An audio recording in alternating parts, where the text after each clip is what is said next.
ওম শ্রী হরি নারায়ণায় নমঃ নমঃ। আপনারা সবাই আসুন, এক জায়গায় বসে আমরা সনাতন ধর্ম রহস্যের কথা চিন্তা করি। সবাই মিলে আমরা একসঙ্গে ভাবি, এগিয়ে যাই ঠাকুরের মহান ধর্মকে যাতে প্রতিটি জীবের, প্রতিটি মনের অন্তঃকরণে পৌঁছে দিতে পারি। জয় হরি বল, জয় হরি চাঁদ বাবা। দেখুন, ঈশ্বর শব্দটা এত বড় মহৎ, এত বিরাট, যার সম্বন্ধে চিন্তা করা কোনো মানুষের পক্ষে সম্ভব নয়। চিন্তা করে তার আকার নিরূপণ করা, কোনো আকৃতিতে আবদ্ধ করা, কোনো কিছুতেই আবদ্ধ করা তাকে সম্ভব নয়।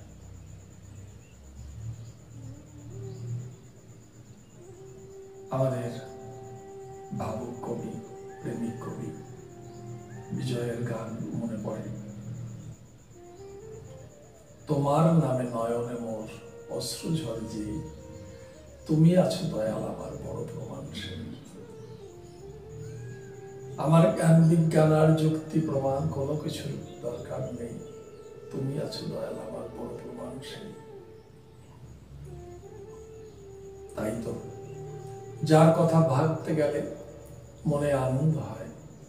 পার্থিব চেতনা মুছে এক অপার্থিব জগতে পৌঁছানো যায়। যার কথা ভাবতে গেলে যেমন আনন্দ উৎফুল্ল হয়ে ওঠে মন, আবার যার বিরহের কথা চিন্তা করলে চোখে আসে জল, সেই পরমেশ্বর শ্রীহরি। তিনি কেমন একটু ভাবুন না, কি তার অবদান। এই বিশ্ব ব্রহ্মাণ্ড সৃষ্টির পূর্বে তিনি এক এক করে থরে থরে সমস্ত সাজিয়ে রেখেছেন। মানব সৃষ্টির বহু পূর্ব থেকে এই পৃথিবী, স্থল, জল, বাতাস, অগ্নি আমাদের চতুর্দিকে সাজিয়ে রেখেছেন যেটা আমাদের প্রয়োজন। গাছপালা, লতা, গুল্ম,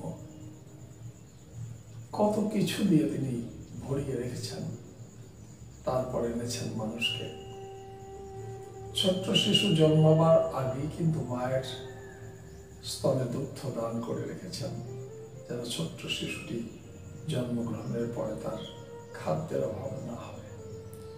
ঠিক তেমনি মানুষকে তিনি কত ভালোবাসেন, এই জীবকে তিনি কত ভালোবাসেন।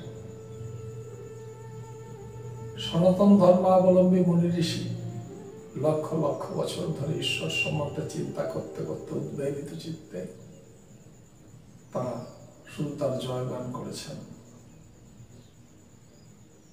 তাকে প্রাণ খুলে শুধু ডেকেছেন, তার নাম নিয়ে নিজেরা ধন্য হয়েছে। আর্য মুনি ঋষিরা তারা ঈশ্বর এক বিশেষ জায়গায় তিনি বসে আছেন, তিনি একটি বিশেষ জন, এমন কথা তারা ভাবেননি। তারা ভেবেছেন আমাদের ঈশ্বর সর্বগামী, সর্বাধারে তিনি আসেন। তিনি সমস্ত জীবের কোষে কোষে তিনি লুকিয়ে রয়েছেন, প্রতিটি জীবের ভিতরে তিনি আছেন। কত গাছপালা, লতাগুল্মকে তিনি এমন ভাবে সাজিয়েছেন, প্রতিটি মানুষের প্রয়োজনকে যেন তারা মেটাতে পারে। তারা সাহায্য দেয়, তারা প্রাণ সঞ্চারিণী অক্সিজেনের ধারা দেয়, তারা বর্ষা বাদলকে নিয়ন্ত্রিত করে, যে বর্ষার মাধ্যমে ধরিত্রী মা পূর্ণ সম্ভারে ভরে ওঠে। ফল ফলাদি গাছপালা, তৃণলতা গুল্মকে সুশোভিত হয়ে ওঠেন। মা ফসলের অপার সম্ভার আমাদের সামনে তুলে ধরেন, যা খেয়ে আমরা বেঁচে থাকতে পারি। পিতামাতা রূপে তিনি এমন বস্তু, এমন প্রাণীকে দিয়ে রেখেছেন, ঈশ্বর সমতুল্য হয়ে যারা আমাদের জন্ম থেকে মৃত্যু পর্যন্ত প্রতিটি ক্ষণের, প্রতিটি সময়ের প্রয়োজনকে তারা মিটিয়ে গেছে। হে পরমেশ্বর, হে পরম দয়াল, তুমি কত মহান! তোমার কথা ভাবতে গেলে শুধু চোখে জলই আসে। তোমার এই বিপুলতা, তোমার এই বিশালতা, তোমার অসীম দয়া, অসীম সৃষ্টি, যা প্রতি মুহূর্তে আমাকে পরিপূর্ণ করে তুলেছে, হে ঠাকুর, তোমাকে কোটি কোটি প্রণাম করি। হিন্দু সনাতন ধর্মাবলম্বী মনীষীরা তাকে প্রতিটি জীবের ভিতরে, প্রতিটি বস্তুর ভিতরে, প্রতিটি লতা গুল্ম বৃক্ষের ভিতরে, প্রতিটি হাওয়া বাতাস, প্রতিটি জল কণার ভিতরে, মেঘ বলয়ের ভিতরে, তার প্রতিটি বর্ষার বিন্দুতে বিন্দুতে ঈশ্বরকে পরিদর্শন করেছেন, তার কৃপা অনুভব করেছেন।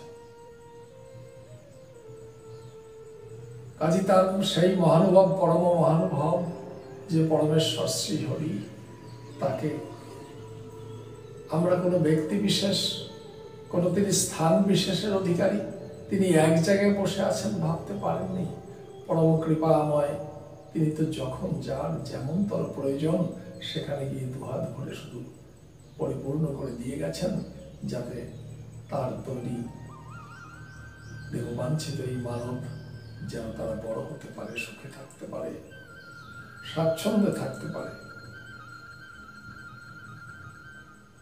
আমরা সেই পরমেশ্বরের কথা ভুলে যাই। আমার সনাতন ধর্মাবলম্বীরা তারা কিন্তু কখনো ভুলে যাননি।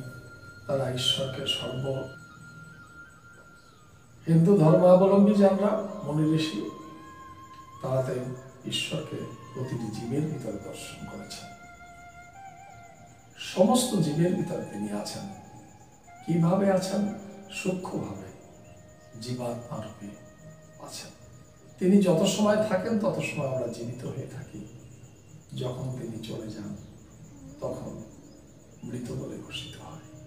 লতা গুল্ম বৃক্ষ, এমনকি এই ধরিত্রী মায়ের বুকের যে মাটি, তা পর্যন্ত বেঁচে ওঠে, জেগে ওঠে, আবার মৃত্যুবরণ করে। বদ্ধ জলাশয় যেমন বিষাক্ত হয়ে ওঠে, জীব জগৎকে নষ্ট করে দিতে পারে, তেমনি জলের ফল্গু ধারা আবার মানুষকে প্রবহমান কাল থেকে বয়ে নিয়ে চলেছে উন্নতির দিকে, আগের দিকে। এক অদ্ভুত রহস্য।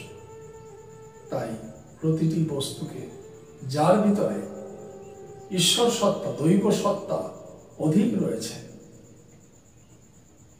তাকেই প্রতিটি মনি ঋষি জন যারা এসছেন প্রত্যেকেই দেবতা বলে জ্ঞান করেছেন। আমি জল, বায়ু, অগ্নি, চন্দ্র, সূর্য, গ্রহ, নক্ষত্র, যাদের প্রত্যেকের প্রভাব এই জীব জগতের উপরে পড়ছে, প্রভাব বিস্তার করছে, যাদের দ্বারা আমরা প্রভাবিত হচ্ছি, তাদের দৈব শক্তি অতীব শক্তিশালী মনে করে তাদের ভিতরেও দেব জ্ঞান করে তাদের পুজো অর্চনার ব্যবহার করছে। পুজো মানে শ্রদ্ধা নিবেদন।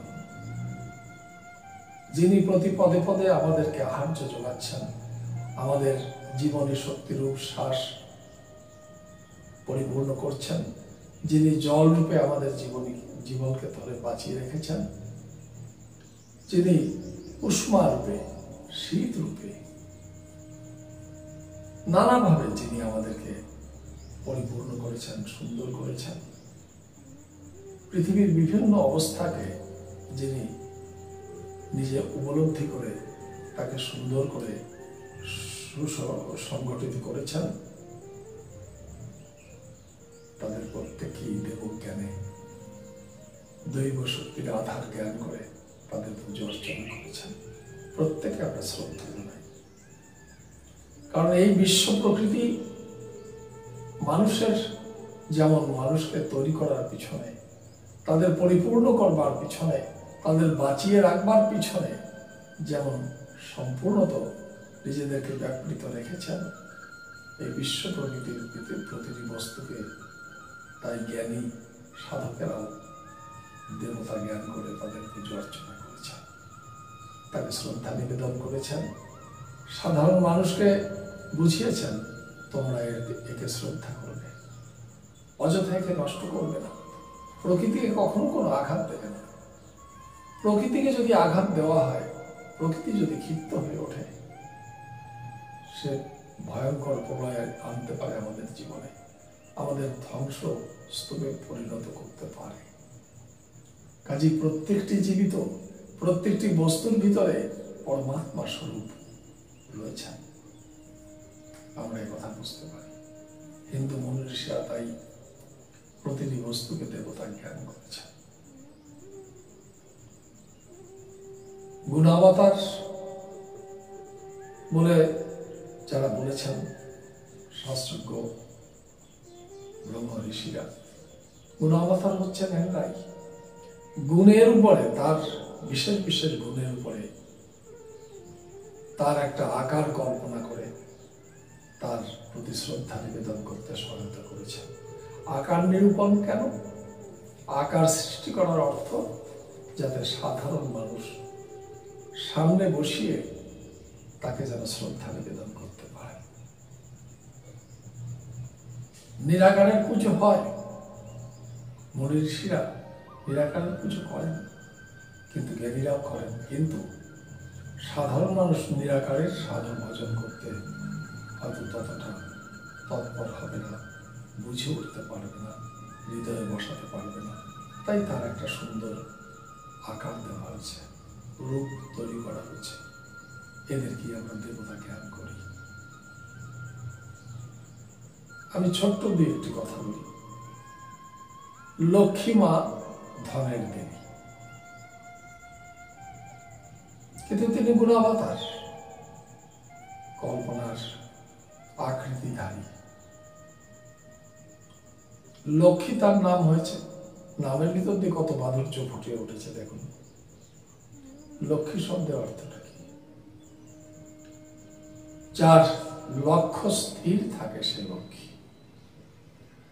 যদি ধন ঐশ্বর্য উপার্জন করতে হয়, লক্ষ্য স্থির করে নিজের কর্মের দিকে শ্রদ্ধা দিয়ে এগিয়ে যেতে হবে, না হলে কদাচ তাকে লাভ করা সম্ভব নয়। তাই তার নাম দেওয়া হয়েছে লক্ষ্মী। তিনি ধনের দেবী, তাই তার রং সুবর্ণ উজ্জিত, সুবর্ণের মতো। কিন্তু সেই ধনকে অযথা বৃথা ব্যয় না করা হয়, এই ধনের দ্বারা যেন কোন রকমের কোনো আমরা জীবনে ব্যাঘাত ঘটিয়ে না বসি, খারাপ পথে না চলে যাই, ধনের অপব্যবহার যাতে না করি, সেদিকে আমাদের লক্ষ্য করে চলা উচিত। এই সজাগ দৃষ্টি রেখে এই লক্ষ্য বস্তুর প্রতি আমাদের যে একনিবিষ্ট হয়ে থাকা উচিত, এই জন্যই তার বাহন করেছেন পেঁচাকে, একটি পেচক। নিশি জেগে যে সর্বদা নিশি জেগে পাহারাদারি করে।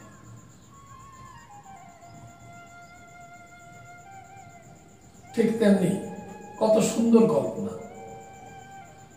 এবং তিনি স্নেহময়ী। কারণ ধন মানুষকে যদি উচ্ছৃঙ্খল করে তোলে, সে ভয়ঙ্কর হয়ে ওঠে। কিন্তু ধন যদি কোমলাঙ্গী হয়, সে যদি চিন্তাশীল হয়, ভাবুক হয়, কোমল হয়, তাহলে অবশ্যই মানুষকে সুন্দরের স্তরে তুলে নিতে পারেন। তাই তাকে স্ত্রী রূপে কল্পনা করা হয়েছে, মা রূপে কল্পনা করা হয়েছে। কারণ মায়ের চাইতে স্নেহশীল, কোমলাঙ্গী, দয়ালু বোধহয় বিশ্বে আর কোনো কল্পনা হতে পারে না।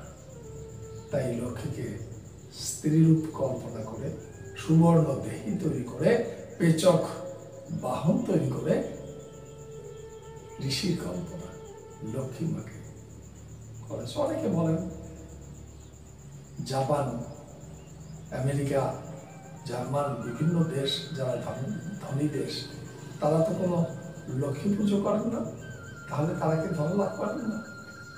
বাবা, তাদের দেশ মাত্র দুদিনের দেশ।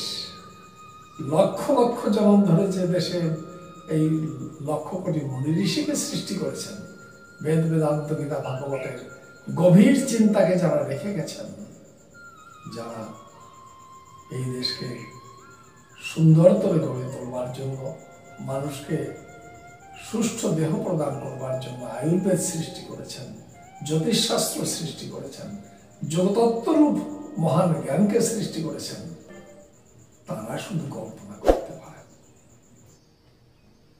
আজকে আপনাদের এই পর্যন্ত বলছি, আপনারা সবাই সাবস্ক্রাইব করবেন, আপনারা লাইক করবেন, আমাকে একটু পাশে রাখার চেষ্টা করবেন, যাতে আমি আপনাদের সঙ্গে থেকে অন্তত পক্ষে যতদিন এই জীবন আপনাদের আশীর্বাদে আছে, ততদিন যেন আপনাদের সেবা করে যেতে পারি। হরি বল, হরি বল।